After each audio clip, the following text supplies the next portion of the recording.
Oke, selamat siang teman-teman. Selamat datang di podcast kami, podcast Nada Nusantara, Jejak Sejarah Musik Indonesia. Nah, kali ini sebenarnya perkenalkan bersama gua Muhammad Ilham Ardiansyah dan teman gua Komarudin.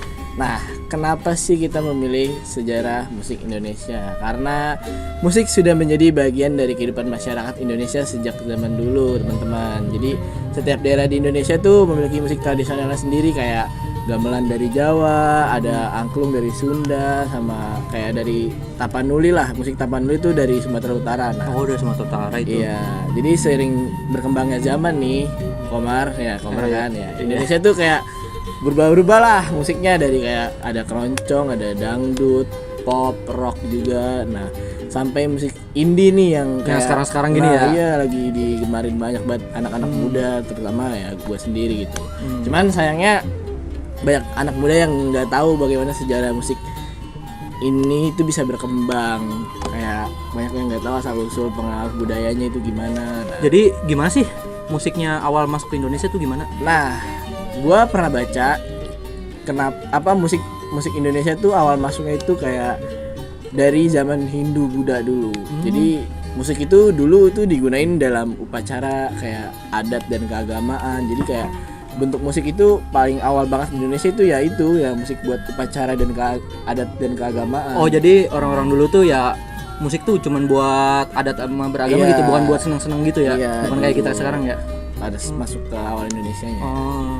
Nah, pada zaman Islam juga masuknya Islam itu membawa musik dari Timur Tengah, kayak ada gambus, rebana, sama rebab tuh yang pernah gue baca. Jadi kayak musik zaman Islam tuh kayak ada beberapa gitu ya, masih ada gitu sampai sekarang juga ya. Nah, masih ada sampai sekarang kayak di pengajian tuh rebana itu Qasidah kayak gitu ya. Itu tuh musik tradisional dari zaman Islam. Sama ada itu yang ketiga, musik zaman kolonial. Kolonial. Ya, kayak itu tuh musik-musik yang ya berkembangnya sekarang tuh dulu dibawa sama orang Eropa gitu. Jadi kayak orang Eropa itu bawa alat musik kayak biola, gitar, sampai piano itu yang kita pakai sekarang nih. Itu jadi berpengaruh banget sih buat musik di Indonesia gitu. Nah, lanjut dari Bang gimana? Kalau yang gue baca-baca sih ya, gue taunya dari musik modern sama era digital sih gitu ya. Musik di Indonesia itu berkembang dengan berbagai jenis seperti keroncong, dangdut, pop, dan rock gitu. Hasil gabungan musik tradisional dan pengaruh luar. Jadi nggak semuanya dari kita murni gitu, tapi ada pengaruh-pengaruhnya dari luar juga gitu. Iya. Musik yang sampai sekarang kita dengerin tuh ternyata begitu ya dulu. Iya, keroncong juga kan ada pengaruh-pengaruh luarnya gitu. Nah, terus ada musik di era digital kayak sekarang ini ya. Ya kita dengerin musik di mana sih kalau sekarang? Nggak jauh dari YouTube, Spotify, dan masih banyak gitu platform lainnya gitu kan. TikTok apalagi suka. Wah, udah itu banget itu Iya, mah udah udah. viral lah pasti Iya, gitu. kalau musik apapun Iya. pasti dimasukin ke TikTok tuh bisa dan memungkinkan buat viral kan. Ah, iya. Jadi itu bisa ngubah lah, maksudnya musik dari zaman ke zaman tuh perubahannya tuh cukup pesat banget, terutama karena ada medianya juga kan. Iya. Tapi yang gua sayangin ya, kayak musik-musik di Indonesia tuh lebih banyak ke anak muda gitu. Anak mudanya suka musik-musik indie gitu, rock yang kebanyakan tuh dari luar gitu Oh pengaruhnya. iya, jadi kebanyakan ya termasuk gue sendiri sih. Jadi kayak iya. gue tuh lebih sering ke dengerin musik-musik yang ya kebanyakan indie rock gitu segala macam ya. Ternyata itu dari pengaruh dari luar ya, Bang. Ada beberapa pengaruhnya. Oke. Kan nggak semua alat musik itu terbuat dari ide di Indonesia gitu, tapi ada kreativitas orang luarnya juga yang berpengaruh gitu ke musik Indonesia sekarang ini. Yang gue baca sih begitu ya. Gue kan kurang tahu nih ya, Bang.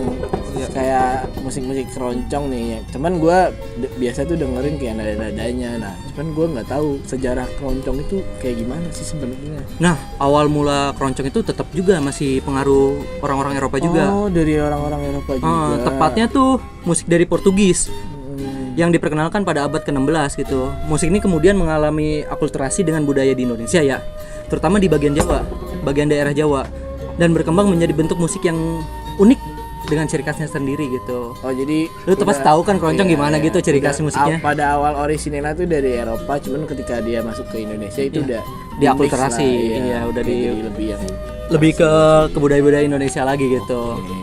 Nah, lu pasti udah jarang banget kan dengerin musik keroncong gitu. Iya. Nah sekarang ini kan sedang banyak nih ya cover keroncong yang enak-enak gitu.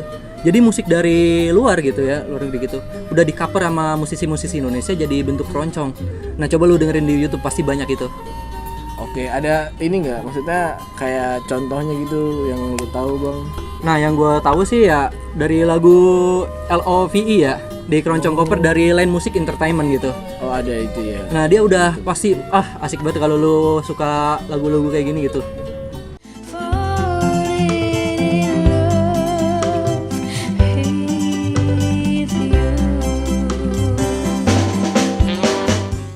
Oh itu di keroncongin itu ya jadi. Nah sekarang udah banyak banget nih cover-cover keroncong gitu. Jadi kalau buat anak-anak muda ya nggak terlalu takut gitu ya untuk ketinggalan zaman gitu. Musik-musik luar juga bisa kita keroncongin dengan keren sih, ya, jadi Iya. kayak perpaduan gitu kan. Iya benar. Jadi lu nggak harus malu gitu kalau lu dengerin musik keroncong lu. Betul, apalagi keroncong itu bagian dari negara kita guys, Iya. sejarah. Betul. Iya, jadi kenapa kita harus malu dengerin keroncong? Mulai saat ini aku akan mendengarkan keroncong. Oke, tadi kan kita udah ngebahas tentang musik keroncong ya. Ya sejarah musik keroncong. ya. Nah, Indonesia. gue kurang paham nih tentang koplo-koplo itu ya. Gue kan sering denger di YouTube kayak NDX itu, kan lagi viral-viralnya kan itu ya musik-musik Betul, lagi wah, viral. itu sold out terus tuh tiketnya tuh nonton NDX.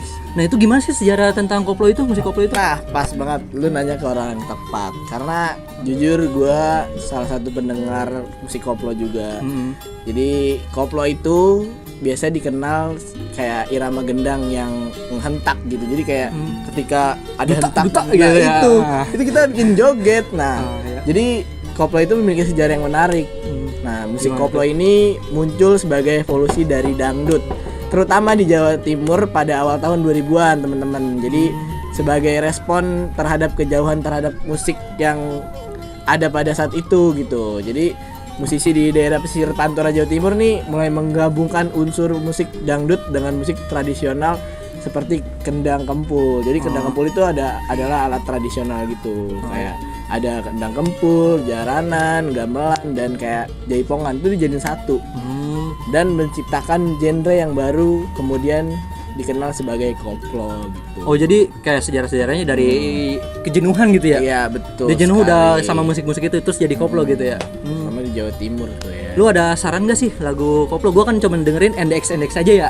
Kan udah anak muda banget tuh. Lu ada saran lagi gak sih gitu? Kalau koplo kebanyakan lebih ke di cover juga sih. Jadi kayak sebenarnya koplo tuh bukan kayak soal musik aja. Jadi kayak apapun lagunya itu bisa dijadiin koplo gitu. Gitu ya. Karena uniknya orang Indonesia kan kayak gitu tuh. Jadi Iya. kita bisa menikmati lagu tuh berbagai genre juga lah itu kan. Karena ya koplo itu bisa dinikmati sama semua orang. Begitu. Iya. Tapi apa yang terjadi? Kau meninggalkanku. Izinkan aku berakhir kali. Nah, jadi gitu sob. Jadi musik-musik di Indonesia tuh bukan kayak pop-pop aja ya, masih banyak yang lainnya juga gitu. Iya, jadi kita tuh sebagai anak muda itu nggak boleh ngelupain yang namanya sejarah musik yang ada di Indonesia, terutama musik Nusantara. Jadi masih banyak beberapa musik Nusantara yang bisa kita kulik, bisa kita dengerin kepada teman-teman sekalian nih. Iya. Jangan cuman kayak ya budaya barat aja tuh kita dengerin ya. Itu tuh Betul. termasuk buat diri gue sendiri sih. Oh, iya Gue sih. mulai saat ini bakal kayak maulah dulu denger musik-musik di Indonesia gitu. Iya, jadi kayak bukan tentang orang tua aja nih ya musik-musik Indonesia. Anak-anak muda juga bisa nih dengerin musik-musik yang khas Indonesia banget. Nah, kalau bisa musik-musik yang ada di Indonesia itu kita kembangin lah gitu kalau perlu. Kita tingkatin supaya orang-orang di luar sana tuh bisa dengerin lah kayak musik Indonesia tuh nggak norak, musik di Indonesia tuh nggak maksudnya udah nggak tua banget. Jadi gimana caranya kita sebagai anak muda tuh buat ngembangin musik itu. Iya. Gitu. Jadi buat lu yang pada malu dengerin musik-musik Indonesia jam 12 yang selalu dengerin musik dari Eropa, tapi kalau malam-malam pasti dengerin NDX juga kan? Iya. Kalau lu galau-galau juga pasti dengerin NDX juga kan lu? Harus dengerin Iya. sekarang musik-musik yang ada di Indonesia. Makanya dari Itu situ. seru banget. Koplo tuh. Jadi kita harus ngeliat kembali gitu ya perjalanan panjang musik Indonesia gitu. Iya, betul. Kita bisa memahami bahwa musik bukan sekadar hiburan gitu, Betul sekali. melainkan cerminan dari bangsa kita sendiri gitu. Iya. Perjalanan budaya, sejarah, dan identitas bangsa. Jadi musik tuh sejarahnya bukan cuman kayak buat hiburan kita semua, tapi masih ada hal-hal story di baliknya gitu.